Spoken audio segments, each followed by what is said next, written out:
Vous écoutez les chroniques de Gigi Ben. Les chroniques de Gigi Ben. Les chroniques de Gigi Ben.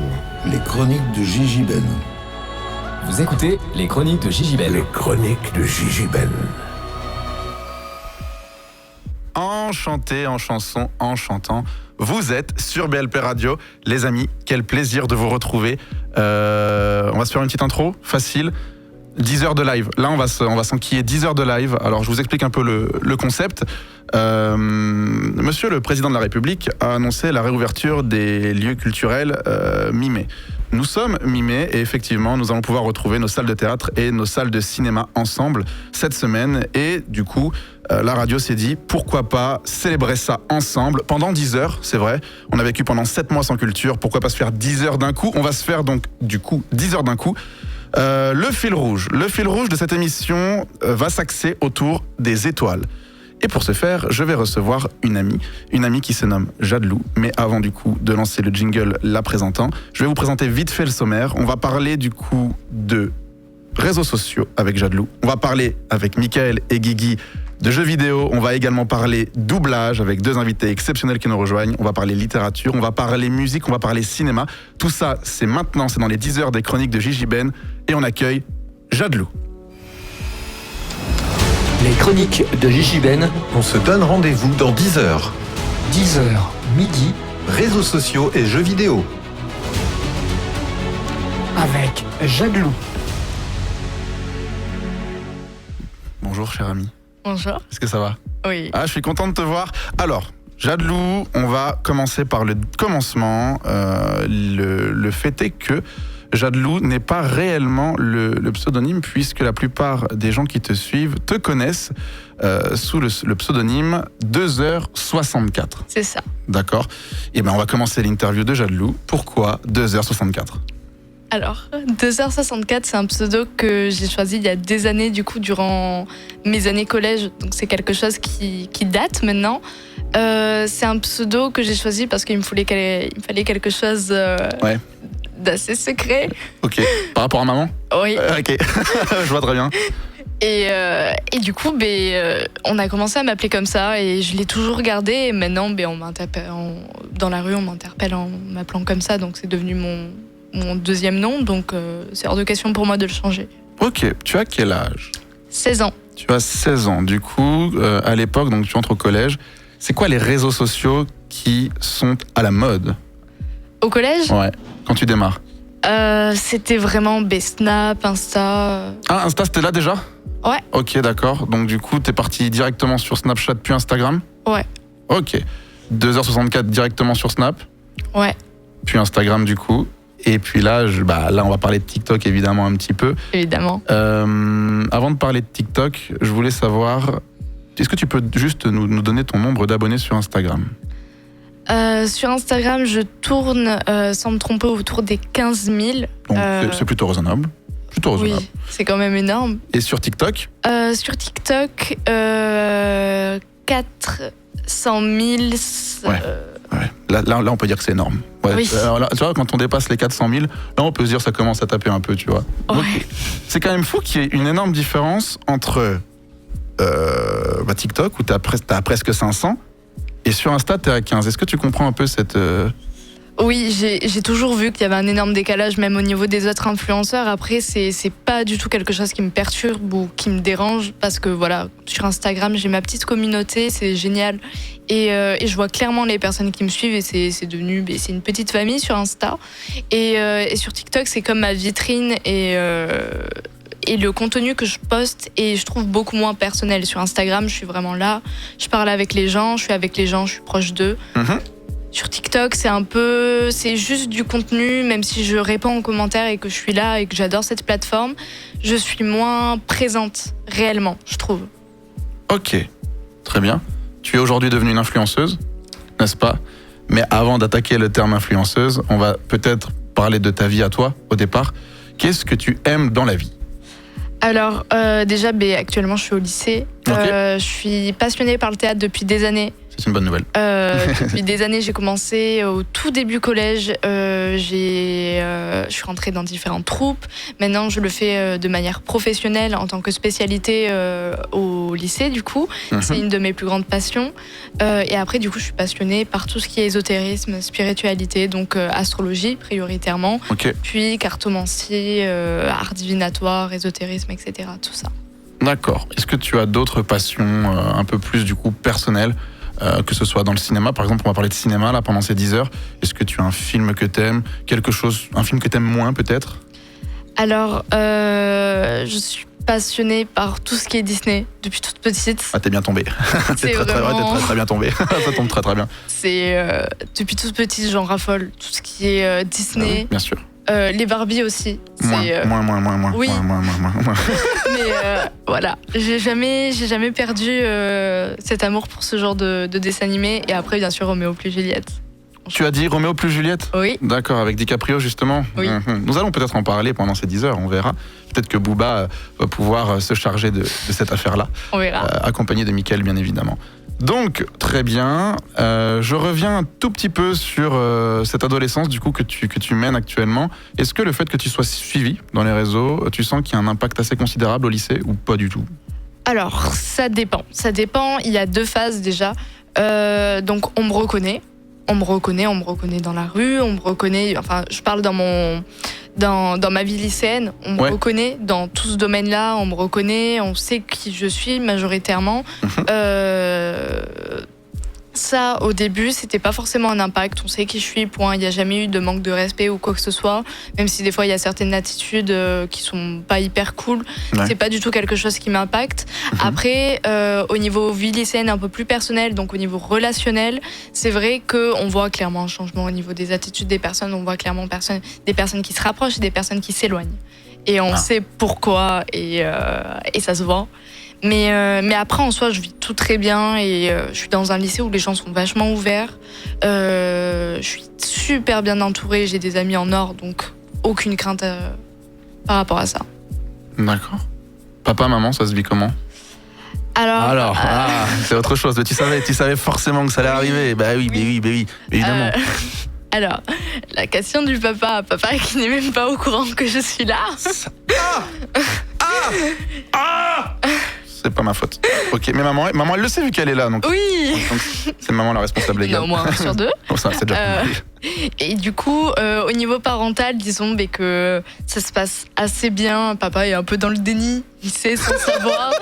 Il voit, mais il veut pas. Oui, mais je lui dis, mais il me dit ouais. Fais attention. Bah ouais, évidemment.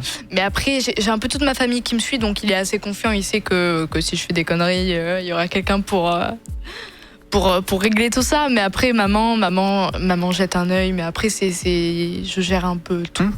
Est-ce que tu comprends comment dire ? Aujourd'hui, voilà, tout ce qui est TikTok, tout ce qui est réseaux sociaux, il y a eu un essor assez énorme. Est-ce que tu comprends pourquoi les jeunes de notre époque, donc des plus jeunes que toi également, veulent, quand tu leur demandes aujourd'hui qu'est-ce que tu veux faire plus tard, je veux être influenceur, je veux être influenceuse, je veux faire de la télé-réalité. Est-ce que tu comprends cet engouement ? Alors, j'ai parlé à des personnes face à face de ça et de cette envie qu'ils avaient. J'ai été face à des personnes qui m'ont dit clairement dans les yeux, moi je veux être influenceuse, moi je veux être comme toi. Et quand tu leur demandes pourquoi, c'est très plat. C'est toujours les mêmes réponses. C'est moi je veux de l'argent facile, je veux faire des voyages, c'est cette image, il y a une image influenceuse qui, pour eux, c'est juste la vie de rêve, la vie facile. La vie, je me réveille, j'ai le compte rempli, je pars en voyage toutes les 2 semaines, si ce n'est plus. Pour eux, c'est ça. Et du coup, face à ça, c'est vachement compliqué parce qu'en tant que... J'aime pas du tout ce terme, mais du coup, mini-influenceuse, parce que quand même, comparé à d'autres, j'ai quand même un nombre un peu inférieur d'abonnés. C'est assez frustrant parce que c'est pas du tout ça, au final. C'est pas du tout ça. Toi, aujourd'hui, t'as quel regard sur cette société qui n'est pas contre ce mouvement qui est la télé-réalité, mais qui est pas non plus avec... On est un peu sur ce système de... On montre plein de choses, vous donnez du coup une image vous donnez l'image que vous voulez donner. Ça a commencé avec le Loft, notamment, puis Secret Story, puis il y en a eu plein d'autres. La Starac, qui était également une forme de télé-réalité, ou la ferme célébrité, je crois. Ouais, c'est ça, avec Vendetta. On remarque quand même que la télé autorise et donne beaucoup plus à son public qu'avant. En même temps, elle censure aussi beaucoup plus, Oui. paradoxalement, n'est-ce pas? Donc du coup, la question est de savoir quelle vision toi tu as en tant que jeune fille de 16 ans qui est dedans. Qu'est-ce que tu penses de tout ça? Alors, premièrement, il faut savoir que j'ai quand même un statut qui est un peu différent des autres parce que, en tant, si on peut garder ce terme d'influenceuse, je travaille quand même au niveau de la spiritualité. C'est-à-dire que j'ai pas forcément le même traitement que les autres. Ça aussi, on va en revenir sur voilà, ça. Sur c'est sur ta déjà thématique. quelque chose à savoir. Après, quel regard j'ai sur tout ça, j'essaie de communiquer le plus possible sur ça, sur ces personnes qui me parlent de leurs envies, de ça, sur leurs rêves d'être influenceur. J'essaye de leur expliquer que malheureusement, c'est pas ça au final, et qu'il faut faire attention et que c'est un domaine... C'est un domaine qui est complètement faux, complètement monté de toutes pièces. C'est quelque chose de faux. Et il faut l'avertir et il faut le dire aux gens parce que les personnes, si on veut percer entre guillemets, si on veut avoir du succès sur ces plateformes, faut faire ça avec passion. Si tu pars avec des sous en tête, t'y arriveras jamais. C'est impossible. Tiens, ça serait marrant, tu vois, là, je mets une petite fiche, hop, là, je vais me faire une petite fiche. Les fantasmes. Alors, le fantasme d'être influenceur ou influenceuse, qu'est-ce qui est vrai et qu'est-ce qui est faux? Qu'est-ce que t'as déjà entendu ou t'as dit, mais non, en fait, c'est pas du tout comme ça que ça marche? Alors, on va commencer par le positif. Allez, Ce qui est vrai. positivons. Ce qui est vrai, c'est qu'en effet, il y a des facilités, il y a de l'argent, ça c'est vrai, il y a Ok. de l'argent. C'est déjà pas mal. Il y en a, attention dans les contres, il y en a beaucoup moins qu'on ne le pense. hein. Ok. Ah, ok. Il y a de oui. l'argent, mais pas beaucoup. Oui, il y a de l'argent, c'est vrai qu'on on gagne notre vie grâce à ça. Moi, je suis hyper reconnaissante, j'ai vraiment des... je suis à l'aise financièrement grâce à ça. Du haut de mes 16 ans, je suis hyper reconnaissante, j'arrive à mettre de côté pour mes études. Je suis hyper reconnaissante, mais on roule pas sur l'or. Mais oui, À effectivement. chaque fois qu'on me pose la fameuse question, du coup, toi, tu gagnes combien? On s'attend à des chiffres énormes. C'est les mêmes questions que pour les Mais, youtubeurs, en fait. Oui, totalement. Mais oui. Oui. Et après, alors, pour les points positifs, qu'est-ce qu'il y a? On a le fameux truc de, oui, on reçoit des produits gratuitement, attention. Encore une fois, ça dépend des influenceurs, du type d'influenceur qu'on est. Et on n'en reçoit pas tous les jours. Et puis, enfin, c'est vraiment ce fantasme de tout recevoir gratuitement, d'avoir toujours plus facilement. Et c'est pas forcément ça. Puis en plus, c'est sur ta thématique, La la plupart du temps. Oui, bien sûr. Mais si j'acceptais tous les mails, tous les partenariats qu'on me propose, je finirais à proposer des crèmes. Sincèrement. Je parle des étoiles, mais je propose des crèmes. Voilà. Je vous propose de parler d'astrologie. Par contre, j'ai un petit partenariat crème. Voilà, ça passera tout seul. Si D'accord. j'acceptais tout, j'y passerais. Du temps. Mais du coup, ah oui, et surtout dans le point négatif, on ne voit pas le travail que les influenceurs fournissent. Et après, dans les points positifs, je dirais que c'est quand même... enfin, on partage nos passions. Donc, au niveau de la création de contenu, c'est quelque chose que je trouve c'est un travail assez simple. Dans le sens où c'est quand même... Si on le fait réellement avec envie et par passion, c'est un travail qui est assez simple en soi, mais qui est pas... c'est du travail. C'est du travail, c'est pas juste je me filme un peu et c'est pas juste ça être influenceur. Hier, quand on s'est parlé par rapport à l'interview qu'on allait se faire, tu m'as parlé d'agents et je voulais savoir si effectivement il y avait des agents d'influenceurs. Alors, oui, énormément. Les agences d'influenceurs, ça ne fait que... Ça sort de terre. Ça grimpe. Ah oui, il n'y a Ok. que ça qui arrive. Tous les jours, sans exception, j'ai des mails de nouvelles agences. Il faut savoir que j'ai été recrutée par une agence l'été dernier, donc je venais à peine de découvrir tout ça parce qu'il faut savoir que j'ai eu une montée d'abonnés fulgurante en mai dernier, il y a un an tout pile. T'as pris combien? Il y a une journée où j'ai pris plus de 80 000 abonnés dans la journée. C'est ouf. là là. Du coup, j'étais contactée assez vite et j'ai été prise au jeu sans trop savoir dans quoi je m'embarquais. C'est une personne avec qui ça s'est assez mal fini, même si maintenant on est en très bon terme. Mais oui, il y a des agences d'influenceurs. Maintenant, c'est bien géré. Maintenant, il y a des agences, t'as des personnes qui te gèrent. Là, pour l'instant, moi, je me gère toute seule. Malgré toutes les agences qui me contactent, c'est pas forcément quelque chose que j'ai envie de recruter pour l'instant, étant donné mes expériences. Mais ouais, il y en a énormément. Et ça fait que fleurir. Tous les jours, il y en a de nouvelles. C'est vraiment un business qui intéresse beaucoup. Il y a des équipes. Alors, quand je parle d'équipe, c'est-à-dire que souvent, que ce soit dans le cinéma ou dans le théâtre, des fois, dans le one-man show notamment, tu as une tête d'affiche. Et en dessous, en fait, tu as plein de gens qui travaillent pour cette tête d'affiche-là. Ouais. Est-ce que c'est pareil dans ton univers ? Pour moi ou pour les agences ? En termes de com, non, pour toi, par exemple, en termes de com, parce qu'il faut être partout tout le temps. Alors, pour moi, c'est moi qui me gère toute seule. Ok. Après, est-ce que je peux dire que je me gère toute seule ? Non, dans le sens où psychologiquement, par moments, c'est compliqué. Mhm. Et en fait, pour moi, mes amis, c'est vraiment... pour moi, c'est mon équipe dans le sens où ils sont là, ils me rattrapent et que ça soit au niveau émotionnel, mais par exemple, ils peuvent gérer mes mails, ils ont certains de mes codes, ils peuvent poster des vidéos à ma place, des brouillons, parce que je stocke énormément, parce que la semaine, quand je suis en cours, je peux pas créer du contenu, donc j'en crée le week-end. Et oui. après, du coup, tu programmes. Ouais. Et Ok. du coup, j'ai des amis qui peuvent poster à ma place, et même c'est les premiers derrière moi. Pour moi, j'en serais pas là s'ils étaient pas là. Si je les aurais pas, ça serait un désastre. D'accord, donc c'est vraiment un travail d'équipe, en fait. Oui, j'ai vraiment besoin d'eux. Et Ça, même c'est s'ils positif, travaillent, du coup. oui, mais même s'ils travaillent pas concrètement, ils sont pas réellement derrière. Ils répondent pas tout le temps à mes mails, mais je sais que si j'ai besoin, ils sont là. Et juste ça, c'est de l'or. Tu m'as parlé du fait que des fois, tu craques. Est-ce qu'il y a des fois où t'en as marre ? Est-ce que des fois, quand on a autant de gens qui nous suivent, on se dit putain, j'en ai ras-le-bol, j'ai envie d'arrêter tout ça en fait et redevenir normal ? Alors, après, je sais que c'est énorme. Je néglige pas du tout ça, mais il y a quand même beaucoup plus grand que moi. Donc en soi, je suis quand même une petite créatrice de contenu Ok. par rapport à certains. Donc est-ce que des fois je craque ? Je craque pas forcément par rapport aux critiques ou quoi que ce soit. Ça, c'est fou parce que j'en ai clairement... Je ne donne aucune importance. Après, parfois, je craque au niveau de la pression. Parce que tu dois tout gérer en même temps. T'as l'impression en fait que c'est plein de mini-jobs. T'as TikTok à gérer, t'as Instagram à gérer, et encore moi j'ai que ces deux plateformes. À Facebook, ça, t'as dit. J'ai dit stop, même Snap, j'ai un compte Snap que personne ne connaît, c'est juste pour communiquer avec mon petit ami. Donc juste deux plateformes, ça demande un travail. Ouais.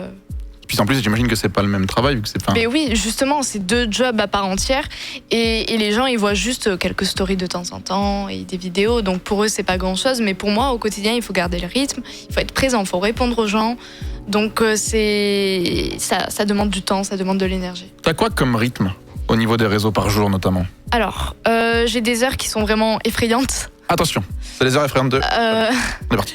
Je peux pas donner les heures exactes parce que ça change, mais Une moyenne. Ah ouais, à ce point-là ? Il y a ma mère qui regarde là. Ok, d'accord. On va y aller doucement. Non, mais je peux y passer 5 heures par jour. Putain. Ah ouais. Sur TikTok ? Pas forcément sur TikTok, contrairement à ce qu'on peut penser, je suis la seule à y travailler et à pas y être forcément addict, parce que c'est très addictif. Moi j'arrive à sortir de cette appli, mais Instagram, gérer les feeds, répondre aux DM. Oh là, je suis fatigué rien que quand on parle. Et 5 heures, c'est pour me gérer moi, parce qu'après il y a mes activités au niveau de la cartomancie, ce que je propose, mon travail, ça c'est un travail en plus à côté, trier dans mes DM, mes mails. Parce que du coup il y a un côté pro qu'on va revenir dessus du coup Ouais. quand on va se retrouver. Voilà, j'ai bégayé, excusez-moi. Donc le côté pro, on y revient juste ensuite, juste après. Mais donc du coup, 5 heures de réseau minimum par jour. Et là, on parle pas de vie privée. C'est-à-dire que là, Voilà. là. Donc après, il y a tout le reste, quoi. Oui. Donc tu passes ta journée sur ton téléphone, à peu près. Oui. Oui. Mais en fait, même si je suis pas dessus, je l'ai toujours à la main. D'accord. Je peux aller manger, je peux aller à la douche, je peux aller où tu veux. J'aurai toujours mon téléphone collé à la main. D'accord. Non, mais c'est une très bonne fin, c'est une très bonne morale, n'est-ce pas, chers amis ? Là, du coup, je sais qu'on est écouté par plusieurs générations. On a la génération, la tienne, du coup, qui te suit et donc du coup qui vit avec toi ton époque. On a la génération un peu plus grande, qui est la mienne, on a aux alentours de 25 ans, où on est aussi dedans, mais un peu moins quand même. Ouais. Et puis ensuite, t'as la génération au-dessus, 30-35 ans, qui flirte avec le bidule. Puis ensuite, t'as les 40-50, et alors là, c'est... Là, ils regardent au loin et ils se disent, la génération de débiles. La fameuse. Donc, bon, bah écoute, après, c'est comme ça que ça se passe. Toi, t'en es fier de ce que tu fais ? Vachement. C'est important. Vachement. Fière, en fait, c'est plus de la reconnaissance et je suis fière de ce que j'ai créé. J'ai des personnes qui me suivent depuis le tout début, depuis que j'ai 10 000 abonnés sur TikTok et je suis fière d'eux au final et de ce qu'ils m'apportent et d'être proche d'eux parce que je les aime très très fort et qu'on est devenu une petite équipe. Jadlou, je suis content parce qu'on va être ensemble aujourd'hui de maintenant, il y a déjà 20 minutes à 20h. Donc tu vas être avec moi pour tous les plateaux. On va avoir du coup 5 plateaux différents avec divers invités. Tu verras, ils sont tous extraordinaires. Tu vas également assister à des prestations scéniques car pour l'occasion, pour ces 10 heures, il n'y a pas moins de 5 artistes qui vont nous rejoindre et qui vont du coup venir chanter et nous présenter leur production et quelques covers. On a Marius Niolet, on a Inari, on a Ava Baya, on a Laurine Faro et on a Théo. Et puis on va être également accompagné d'un ami qui est animateur également dans cette web radio, qui se nomme Fields, qui nous partagera quelques mix qu'il a fait pour introduire chaque partie. On aura également Christophe qui viendra nous voir en toute fin d'émission, qui pareil tient une émission de radio dans cette web radio. Donc tu vas pouvoir rencontrer l'univers de la web radio et je suis très heureux de t'avoir avec moi. Juste pour un tout petit peu spoiler, parce qu'il me reste un petit peu de temps, toi tu es dans l'astrologie. Oui. Et donc du coup, comment ça va se passer lorsque l'on va se retrouver pour la prochaine étape? Là, du coup, il y aura des invités. Ils pourront eux aussi te poser des questions par rapport à ce que tu fais. Dans l'astrologie, on a vu qu'il y avait plein de choses à raconter. Oui. Et ça, je pense que l'on va y passer un bout de temps. Est-ce que, avant qu'on s'attarde et qu'on arrive directement dans le vif du sujet, qu'est-ce que tu aimerais dire à ces petites influenceuses et ces petits influenceurs qui aimeraient percer? Un conseil. Arrêtez. Ah bah C'est très clair. C'est génial. Donc on vient de faire 20 minutes pour dire c'est génial. Morale de l'histoire, arrêtez tout les gars. Non, Arrêtez non, tout. mais faites les choses avec passion, avec envie, ou les faites pas. Donc ça reste un travail de... Est-ce qu'on peut dire que c'est artistique? Je trouve que Instagram et TikTok, c'est des plateformes sur lesquelles l'esthétisme est roi. Donc je trouve que c'est une forme d'art en soi et c'est du travail. Et si j'avais un conseil pour ceux qui rêvent réellement d'être créateurs de contenu, qui rêvent réellement de partager leur passion et d'avoir une place sur les réseaux, croyez en vous, soyez reconnaissants de ce que vous avez et ne vous mettez pas des barrières et pensez à... Je trouve le plus important, c'est aussi de ne pas voir le nombre d'abonnés comme un nombre. Il faut être reconnaissant et garder en tête que même si vous avez seulement 100 personnes qui vous suivent, c'est 100 personnes qui ont pris la décision de vous soutenir et de s'abonner à votre contenu. Et juste ça, c'est énorme. Donc, il faut savoir être reconnaissant et admirer tout ça. Eh bien, on va être reconnaissant. On va en parler. En attendant, on s'écoute le premier morceau, le premier extrait de mon ami Fields.